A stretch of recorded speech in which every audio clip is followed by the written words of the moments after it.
Okay, looks like it's recording.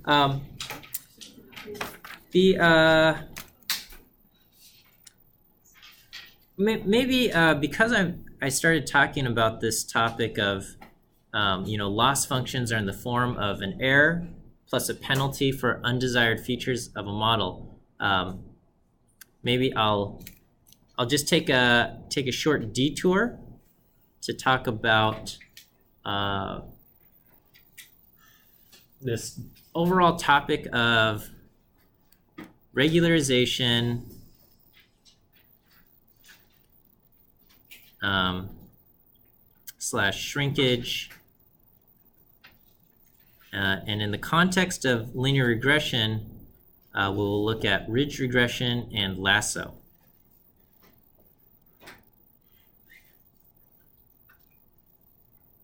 Okay, this is chapter 6 of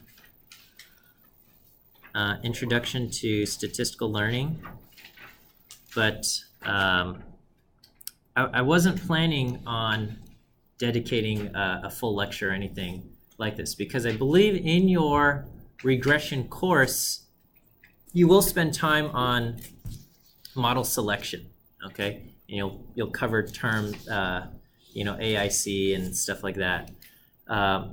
But I just took a quick look at you guys' syllabus, and there's no mention of ridge regression or lasso, and understandably so. These are these are things that appear more in like machine learning courses rather than a traditional linear regression course, but they are concepts associated with linear regression, and so there's not like a great fit, great location. But because today we talked a lot of these things used, our basis splines used linear regression, reducing the residual sum of squares to find our coefficients, and fitting a smoothing spline also uses a term in this form of error plus a penalty for undesired features. These methods fit under that category, so I'll just kind of insert it here. There's nothing in your notes or in your handout that covers this right now, but we're just to kind of cover some topics here. Okay, so the idea of regularization or shrinkage is the idea of it's like a desirable feature for the coefficients in our model to be smaller, okay? And it sounds a little bit strange, but by imposing this goal of shrinking down our coefficients to something smaller, we can make improvements in the overall bias variance trade-off setup here, right? So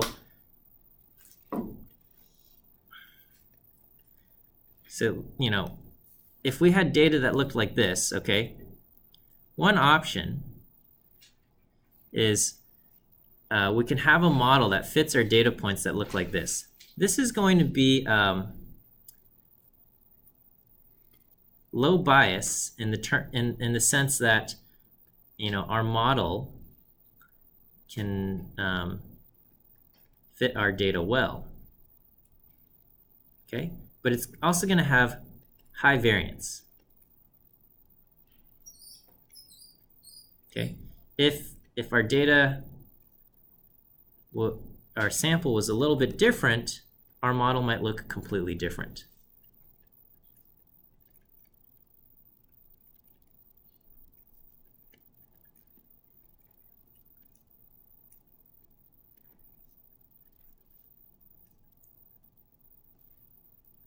Okay. And on the other hand, we could have something like this, and I don't know, a straight line here. This might be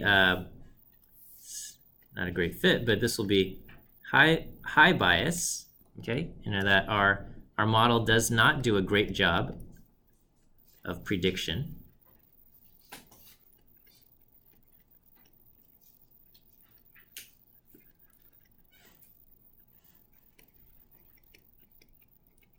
Low variance, though, okay? If, you know, our training data was different,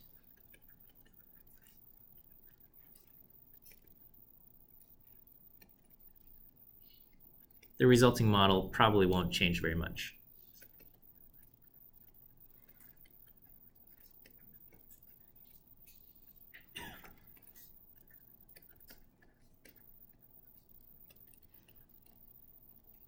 Okay, so this is kind of known as the bias variance trade-off.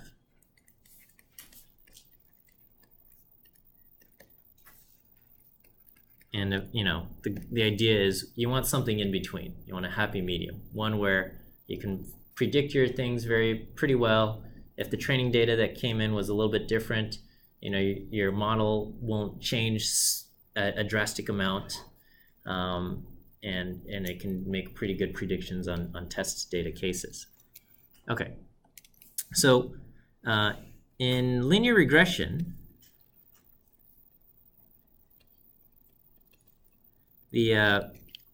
what you are trying to do is, you know, the goal is to select coefficients that minimize RSS. So your RSS is going to be the sum of your actual minus your predicted, or maybe I'll say fitted squared. So this is going to be the sum of y minus, I don't know, g of x squared. Okay, so that's linear regression. This is what you're trying to do. Okay, and you can have like a bunch of terms. So the multiple linear regression, you know, you might have, you know, you may have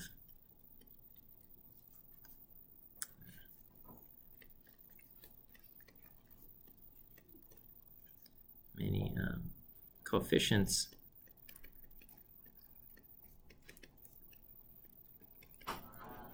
and multiple linear regression, right? And so, and basically, every time you add a term, you should get improvement in RSS, okay?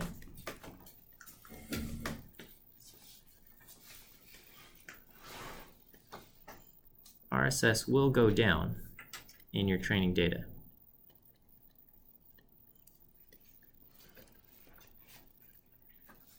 Okay, and so you'll have, you know, model selection tools like AIC and ANOVA and all of this stuff, your F-test, to decide if adding that term was worth it or not, okay? But you have other methods that just say, you know what, let's just shrink down our parameters, okay? Let's just shrink down the coefficients that we're estimating, okay? So, you know, the classical methods are things like ANOVA and I don't know, AIC, etc. Okay, for evaluating if adding terms was worth it, and that should be covered in your other course, your 402 class. Okay, but you know, another option is shrinkage methods. Okay.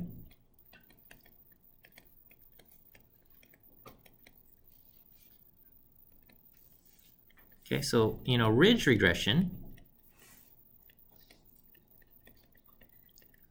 basically the loss function to minimize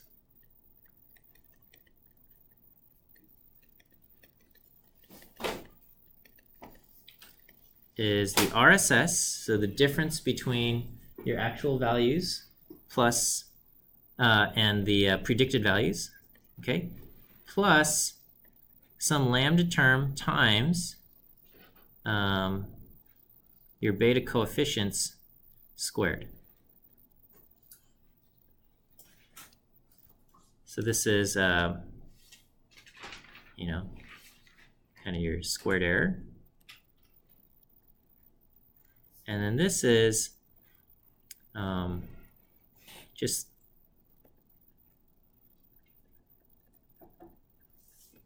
the coefficients in the model squared. Okay? And basically ridge regression says, you know what, throw all the terms in there, okay? You know, maybe only 4 of these terms are good. And, you know, you do ANOVA and whatever, and it would say, like, throw away this term and throw away that term, throw away this term, okay? Ridge regression says, I don't care. Just keep them all in there, all right? But just so we don't, just so that our model is not so influenced by all of these different terms and we get this thing that has too much variance in that, you know, it's subject to whatever weird things show up in our current training data.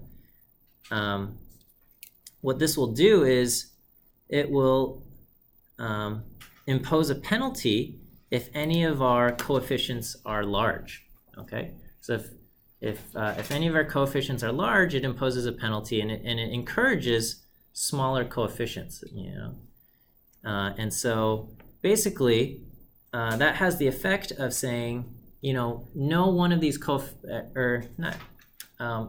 influential coefficients will still have large terms, but just, you know, the ones that might not be so influential, their coefficient terms will be shrunken down, okay, because of this penalty, in that when we're trying to minimize the combination of the squared error plus our penalty terms squared, it shrinks down these estimates beta sub j, okay? So because there's a penalty,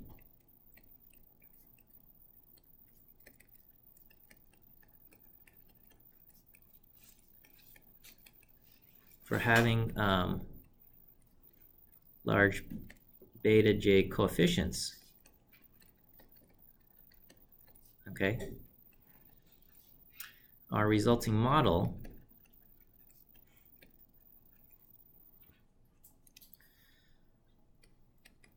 will tend to have coefficients that are shrunken down.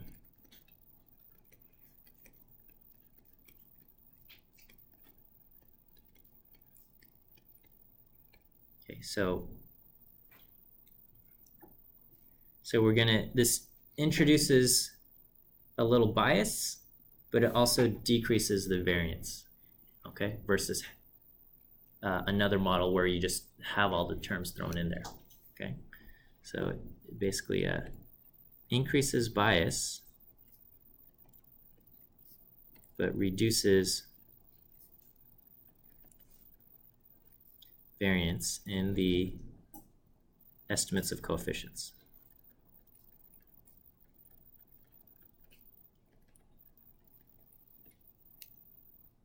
Okay, so if you have like another training set, you know, its estimates of coefficients might be different, but they won't vary as drastically as before if there was no penalty for having large beta terms. Okay, so that's ridge regression. And then there's lasso, which is, I don't know what lasso stands for. I don't know, okay, I don't even know what it says. All right, but lasso stands for something, but I don't know. And its thing is RSS plus the sum of your absolute values of beta sub j, okay? So this is, we try to minimize this.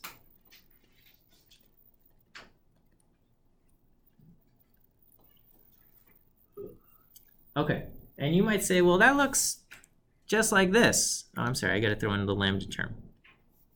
Okay, and again, the lambda term emphasizes which priority is more important. Okay, so RSS, again, this is the error between actual and predicted. And this is the sum of your absolute values of beta j. Absolute values of the coefficients. Okay, and so at first glance, it might not be obvious the difference between lasso and ridge regression. Okay, the difference is that when you in ridge regression, because we are squaring them, there's hardly a penalty if one of the coefficient estimates is like much smaller than 1. Okay, so if one of the coefficient estimates is like 0.1, the penalty that induces is going to be 0.1 squared, so it's only 0.01. Okay, it's even smaller instead. And so ridge regression will often produce a bunch of, will include like many terms, and a lot of those coefficients will be small. Okay, close to 0, but not exactly 0, because the improvement you get between a small value and 0 is hardly anything in ridge regression. Okay, but in lasso, the difference between 0.1 and 0, you get that much better improvement. Okay, so difference between ridge regression and lasso is that in ridge regression,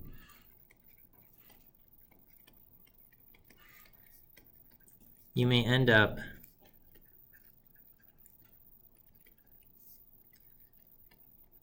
with a bunch of small betas, beta j's, like beta 1 equal to 0.1, okay? Because the penalty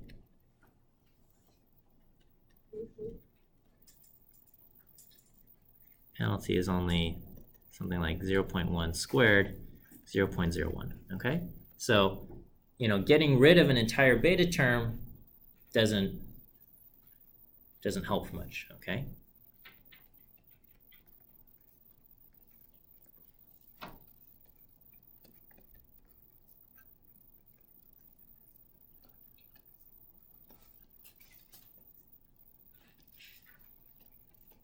Okay, but with lasso,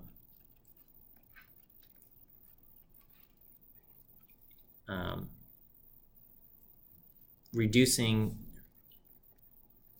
a beta term to 0 can improve the the kind of your objective function, right? The loss function.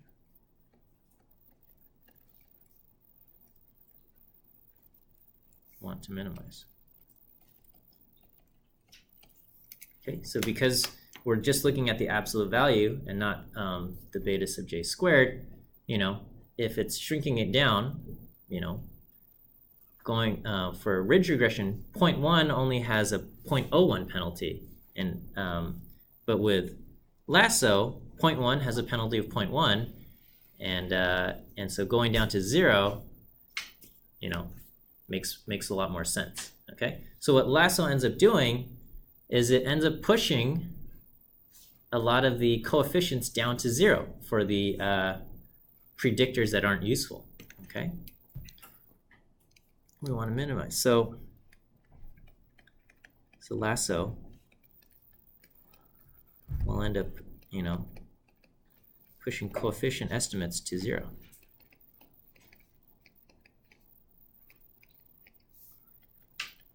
If they do not improve the RSS drastically. Okay, so lasso ends up kind of performing variable selection for us automatically. Yeah. Wondering how does it go about deciding which coefficients to kick out? You can imagine a scenario where a couple of different equations might have the same value for the loss function. You know, if it kicks out two variables and leaves in one, might be the same loss function value. If it leaves in one, kicks out two other ones.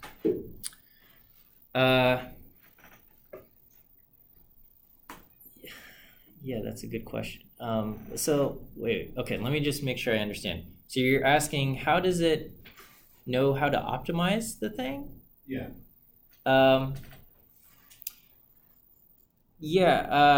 So a lot of these things, the computer will do kind of computer-based optimization, and there's a few things that it can do, and there's different optimization algorithms. I think later on we'll take a look at gradient descent as far as finding an optimal thing. But basically, it kind of just so I mean, with least squares regression, there's like a well-known solution, right? X transpose X inverse X transpose Y. Did you guys cover that? Yeah. So that finds the coefficients that are best, right? But then now we've complicated things by having this thing, and so we can't just use that. And so we might have to ask the computer to help us select the optimization. So basically, there's a bunch of different things that the computer can do. But one of the things it can do is it just says, okay, I've got 3 levers to play around with. I got 3 variables, 3 coefficients that I can mess with. What if I increase this one by 0.1? What effect does that have on the objective function? Okay, and so if I increase this by 0.1, maybe my objective function goes up 10 points. Okay, and I go, okay. And then I say, all right, what about variable 2? What if I push that up by 0.1?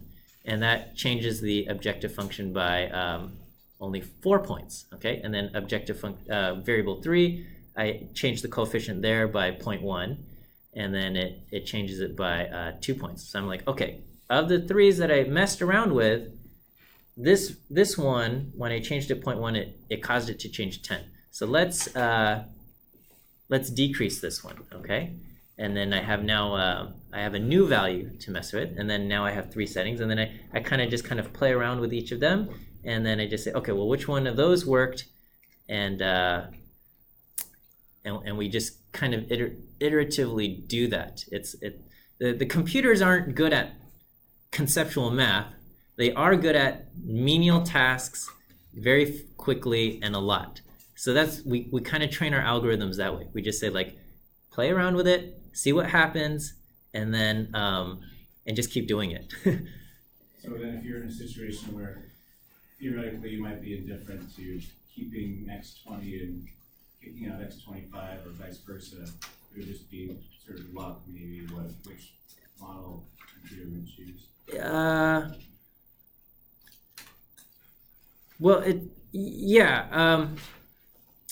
There's sometimes luck in that you could have one where it's like X, this one is 20 and this one's 25, and it forms like a local minimum, and then another thing has 10 and 30, and it forms another local minimum, and the computer, not being smart, can often get stuck in these local minimums, and it'll end up over here if you had these arbitrary starting values and it played around and ended up down here, and then you had arbitrary and you end up over here. That happens. And so so we're like, I don't know. Usually, even though you have a local minimum over here and a local minimum over here, it's very rare that this one will have the exact same value as this one. Okay, usually one of these will be better. But it's very possible that you play around with the switches and you're like, I can't get much improvement based on where I am here, and that can happen. And so one of the strategies is you have a bunch of different starting points and you see where they all end up, and if like a lot of them end up in the same location, you might be like, okay, I feel pretty good about this, but that's the reality is, if the math gets really complex, we're not quite sure what the answer should be.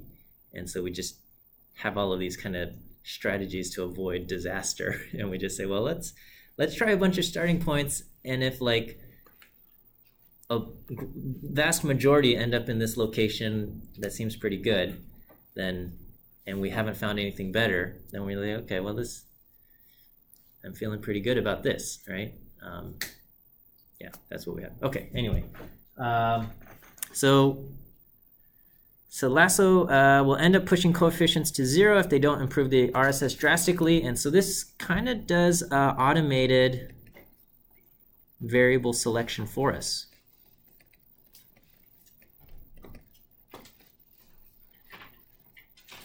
Okay. Whereas ridge regression will not do variable selection. Okay, it'll often push a lot of the coefficients down to like small values like 0.1, where it's not imposing that much of a penalty, but it won't eliminate any of the variables.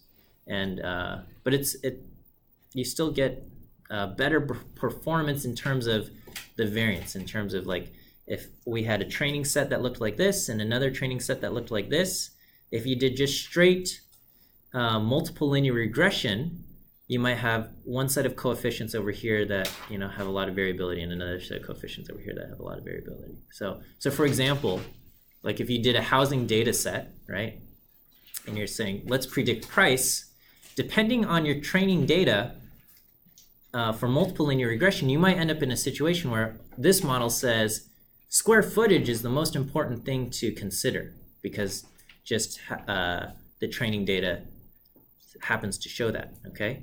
But with high multicollinearity, you might have another variable, another training data set, and they might say over here, the number of bedrooms is more important than the square footage of the home, okay?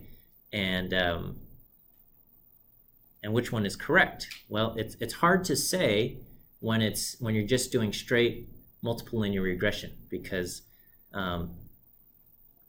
data with high multicollinearity has these issues where the variables all increase together. It's hard to find a house with lots of bedrooms but few square feet or things like that. So you're not quite sure, is it the square footage, is it the bedrooms? It's a little bit tricky. So that's a problem with regular multiple linear regression. By doing ridge regression, you have a penalty for saying square footage is the most important one, so we're going to put a big coefficient there. You're going to have, it's going to say, well, let's tone down square footage and make it only like half as important, and then and let's also bump up the bedrooms thing and make that a little bit more important or something like that. Okay.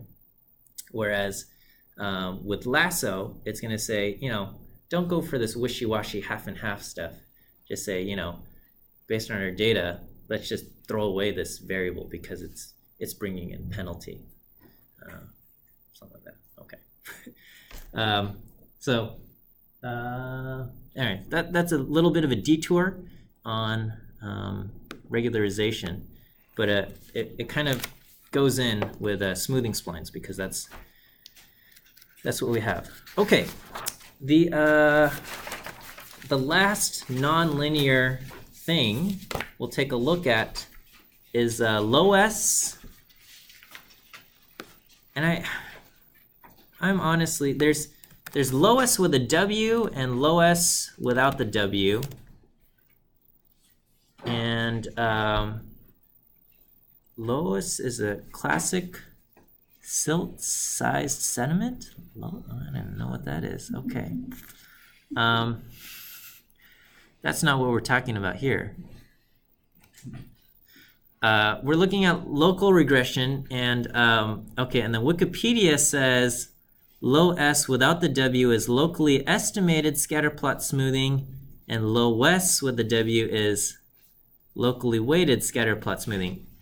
And I know the locally weighted one, I'm not 100% sure what low S without the W is, Oddly enough, R has a function both with a W and without a W, but they look like they do the same thing. I'm able to reproduce the results of the one with the W, so that's what we'll look at. And I think the one without the W does something very similar, but just a tiny bit different. Okay. So the idea behind LOS, the local regression, okay, is you have like, I don't know, you have some data that looks like this, right? Okay. And if you did linear regression, it's going to look at all the data points and it's going to just try to fit a straight line to them all, okay? And what LOS tries to do is it fits something in between, right? So what is it doing? What it's actually doing is it's drawing, it draws these little windows, okay? It says, let's look at this data point, okay? We're going to draw a window centered here. Oops, something happened. Okay, so we get this vertical window right here. And it says, because it's centered here, this is going to have a high weight. Have you guys covered weighted regression yet? Okay, we'll talk about that then. Okay, we put a high weight right here, and then we put, medium weight, and then low weight on these data points, okay, the ones out here. And we fit basically a regression line. We're only looking at, say, like these 5 data points, okay, and we fit a weighted regression. Okay, so what is weighted regression? Okay, so again, ordinary least squares regression says you're going to take the data points, each data point, subtract off its prediction,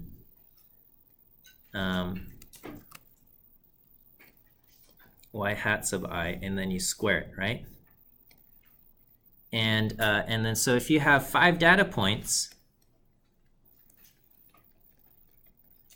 then it's going to be y1 minus y1 hat squared plus y2 minus y2 hat squared plus y3 minus y3 hat squared, so on and so forth, okay, to the last data point.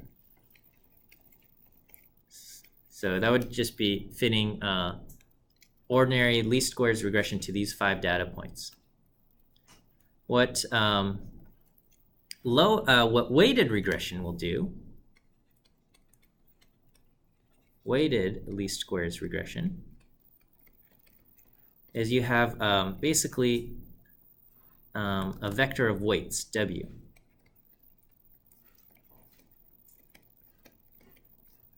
Okay, so in this case, for example, I might say low weight, I'm going to put a weight of 1, medium weight will be 2, and high weight will be 3, okay, for these 3 data points. And so this weighted least squares regression, we try to minimize the sum of the weight times each actual data point and the fitted value squared, okay? So if we have 5 points and the weights go 1, 2, 3, 2, 1, so the middle value has the most weight, then we try to minimize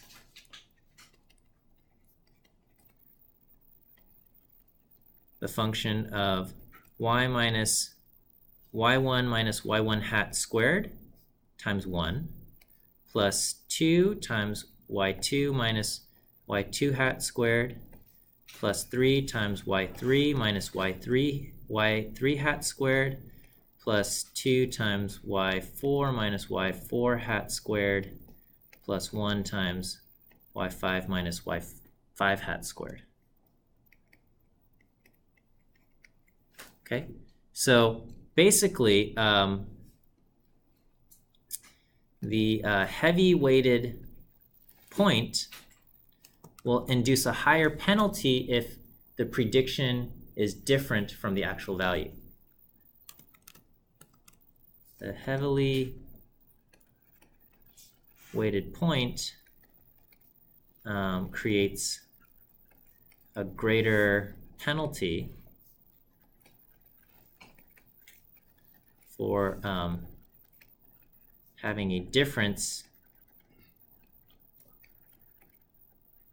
between y and y hat. All right, and over here, you know, the lower weighted points incur only, you know, a smaller penalty. Lower weighted points incur less of a penalty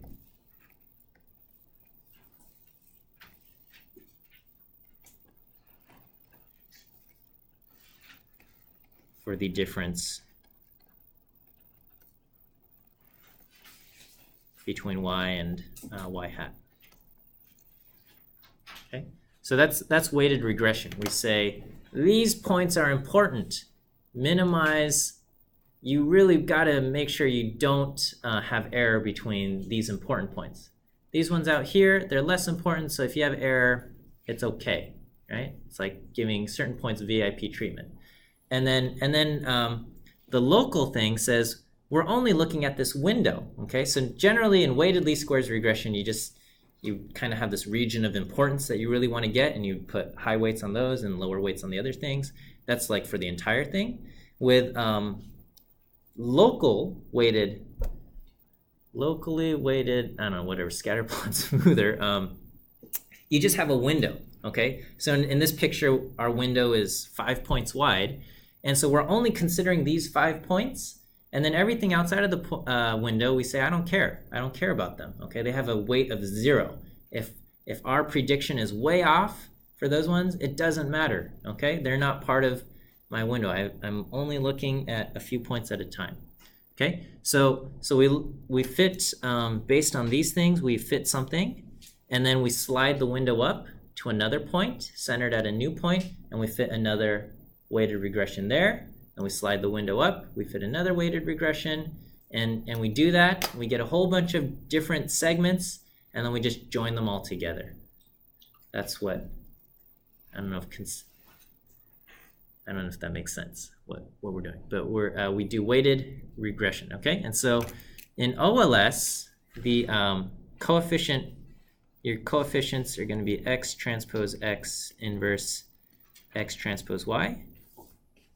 And then with weighted least squares regression, your coefficient estimates are going to be x transpose w x inverse x transpose w y, where w is a weight matrix.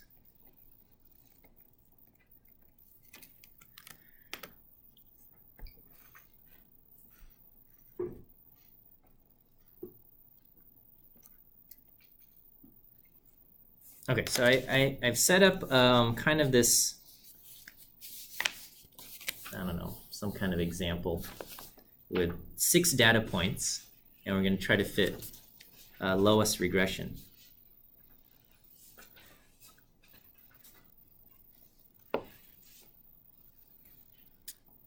Okay, so with our 6 data points, this is what it looks like, and we would fit, if we fit linear regression line, this is what it would look like. And to get this linear regression estimate line, I just did LM, y explained by x, and then I said, you know, draw the AB line of that, okay? And so the model, the coefficients are 2.4 and 1.314. And then again, if I did x transpose, that's what this T of x is. So that's x transpose times x. Solve gets the inverse of it. Okay, so this is x transpose times x inverse times x transpose y. We'll get our coefficients here, 2.4 and 1.314. So that's showing that using the linear algebra way to get our coefficient estimates work. Okay, So with if we used R's lowest function, this is the curve that it fits, okay? And I just wanted to show you kind of a breakdown of how this curve was found. And so basically, it does a weighted regression centered. We have a moving window centered at each data point, and we're going to do this 5 times, okay? And again, so we're going to put the window in the point in the middle, give it a weight of 3.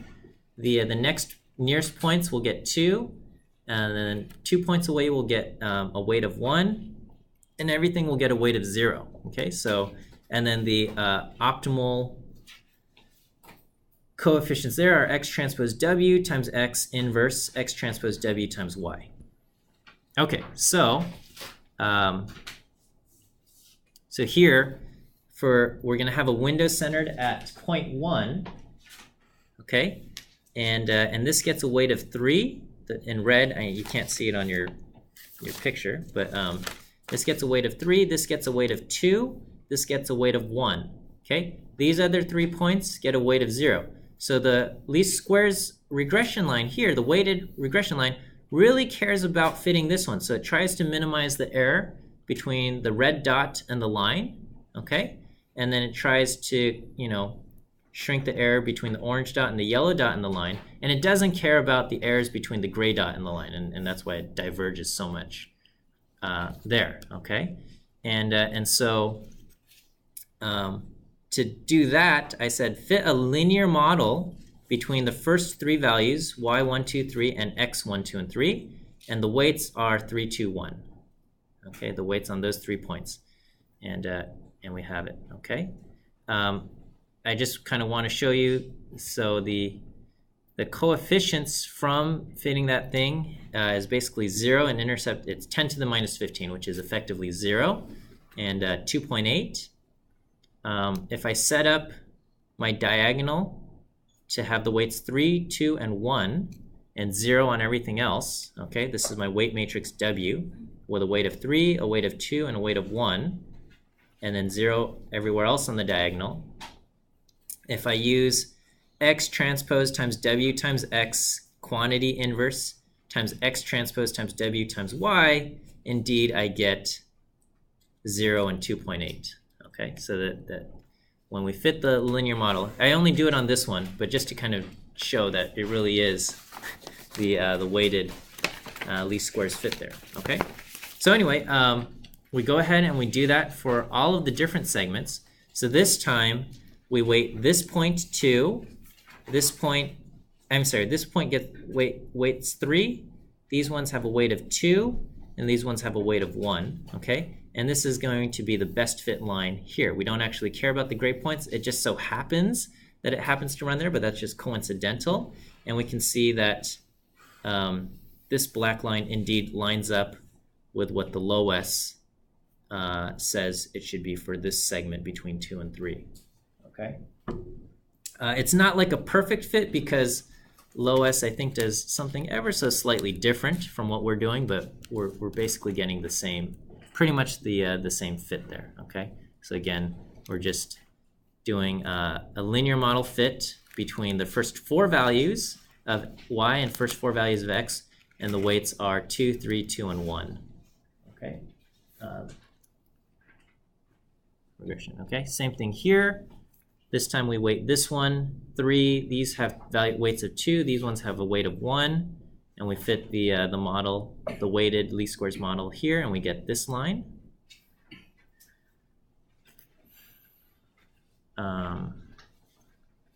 Okay.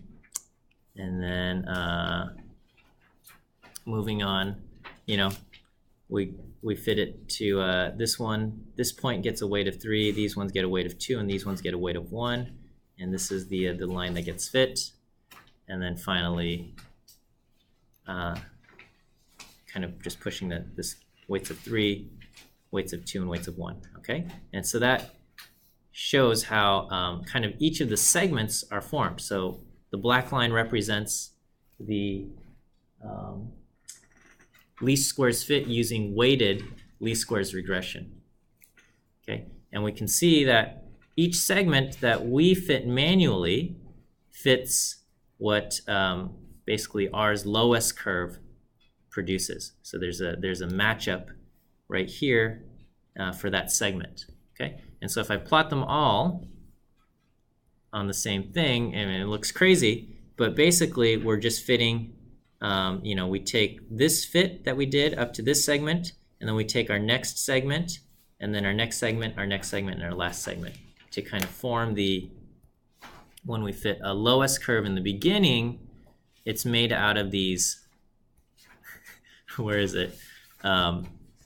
It's made out of these 5 little segments, okay? So if we're, wondering where these 5 segments came from, they're coming from a weighted least squares regression that just considers kind of the local window of points, where the center of that window is most heavily weighted, and the weights decrease as we go out. Okay, and that means try to really minimize the error on that highly weighted point, and the errors on the other lower weighted points that are not as important, and that's what we get. Okay, obviously we would not do lowest regression in this manual way. We just ask R to do lowest for us, and it's really effective at doing something. It took a long time to make all these plots here. Okay.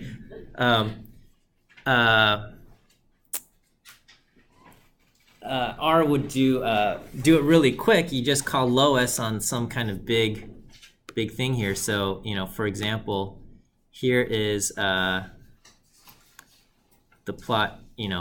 Cars and smoothing spline, cars and distance and speed, and I can just do plot. Let's do cars $speed and cars $distance.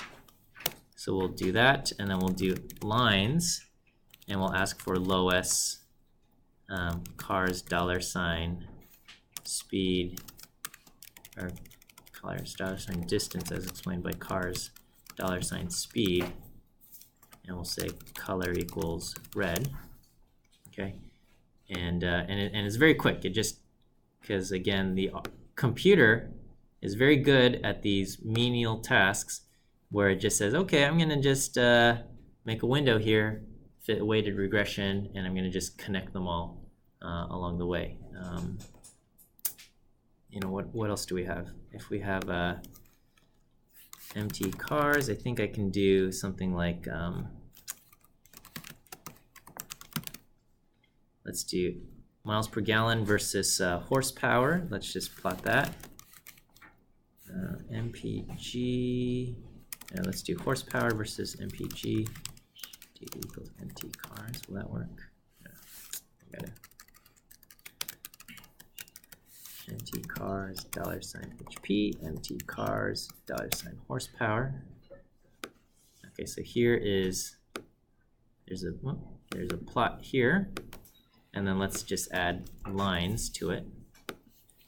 Lines lowest empty cars $MPG as explained by empty cars $horsepower. I'll do color equals red.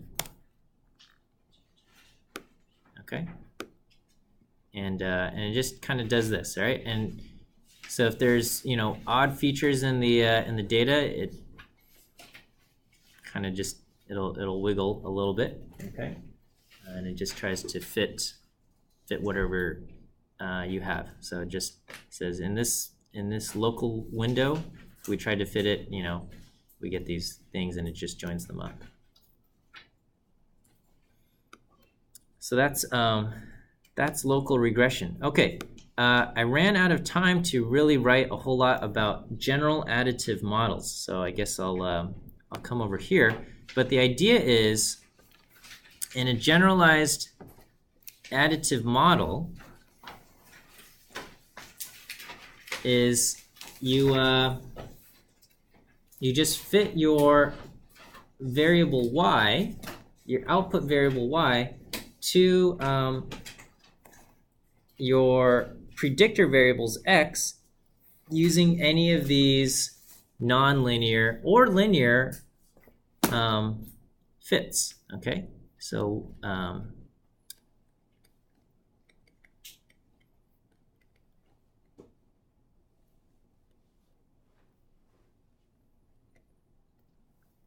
it's basically you're going to say y is equal to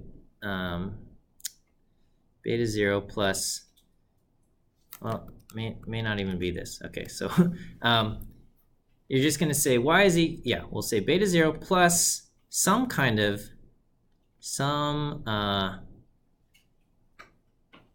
maybe some relationship to x1 plus some relationship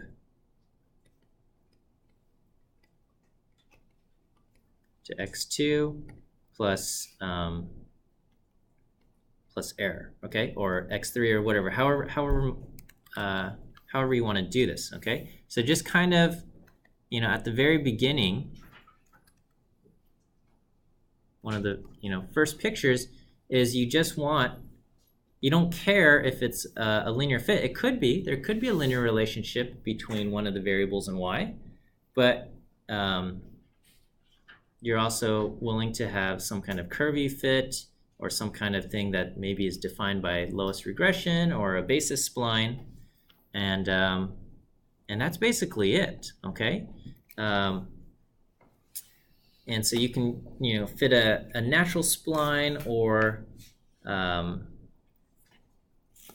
lowest regression, and so allows us, GAMS will allow us to fit nonlinear relationships between x and y.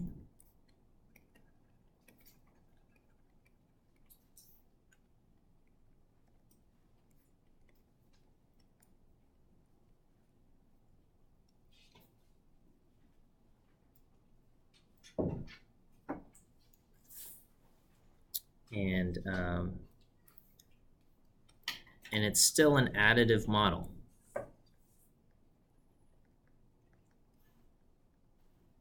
So so we can kind of look at an individual x's contribution towards y.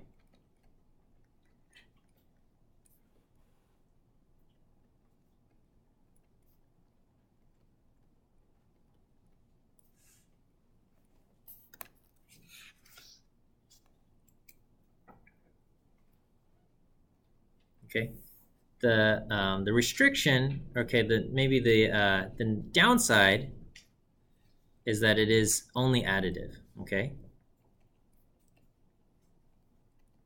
That it is additive, okay? Meaning we are not able to look at an interaction between multiple predictor variables.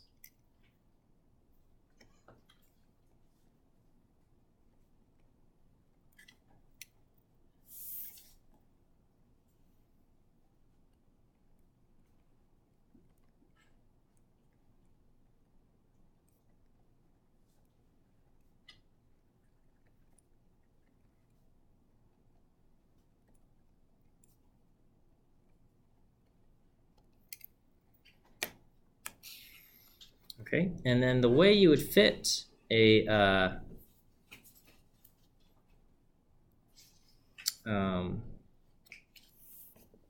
generalized additive model is, maybe I'll add this here, Control-Alt-I, is you call up library GAM. Okay, so you have to, if you don't have it already, always do install packages. And let me just get the latest version here, and then all right, we'll call up library GAM, and Let me just see if I have wage. Okay, so I think I have to do library ISLR.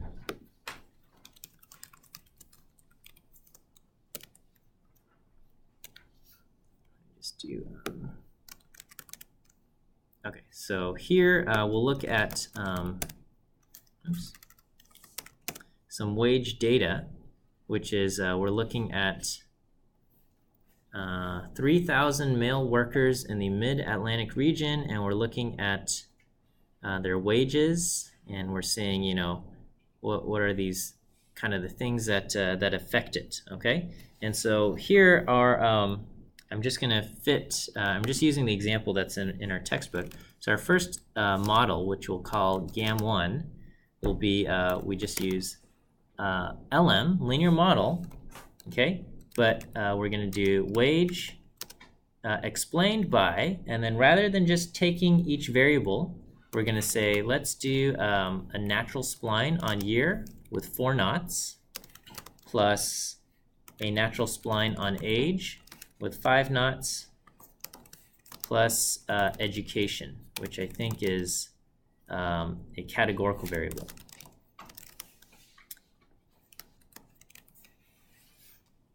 And this will plot, create a generalized additive model, okay? So now we can ask for a summary of the GAM. That's probably too quickly.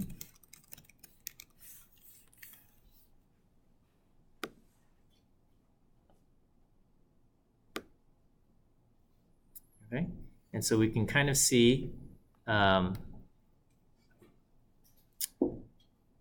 know, when we fit a natural spline with 4 knots, there's four pieces to it, and then the natural spline with 5 knots, there's 5 pieces, and then we have kind of like dummy variables for each educational category. And let me see if I can just create a plot based on this.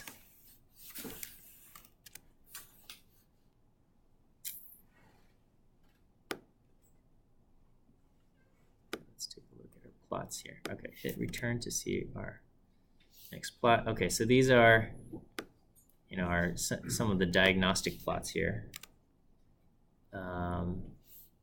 Not normal errors, but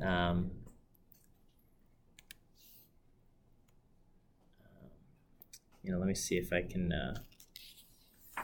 we create a plot between each of these things?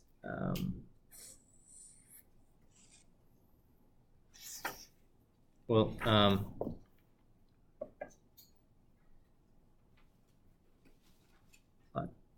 let me try plot.gam. Does this?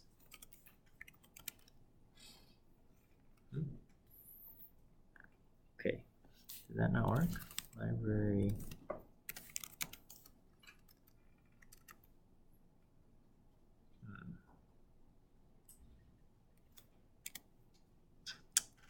Okay, some of this code is not working here, but okay.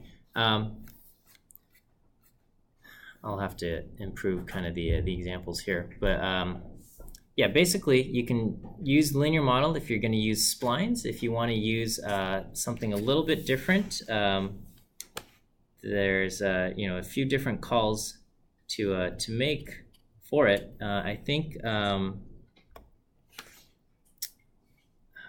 what are some of the different options? Yeah, we can hit smoothing splines with S and just different things here. But I'm trying to see if I can create this plot of the different stuff, but I'm struggling finding code at this moment. But I'll update the handout notes that'll be posted online to kind of include that, and then I think there will be an upcoming homework assignment that takes a look at GAMs. But basically, you no longer have to just fit straight linear relationships between y and each x, but you can fit these nonlinear ones, of which we have several options. Probably the ones you'll use the most will be your natural splines and your low s, okay, to fit nonlinear ones, and in some cases it might just make sense to keep it simple and fit a linear relationship there. Okay. All right. Questions before I let you guys go? Oh yeah. That was Asa, so I'll make sure I record him. He just stepped out right now. Okay, yeah, I'll do attendance. Sorry, thank you.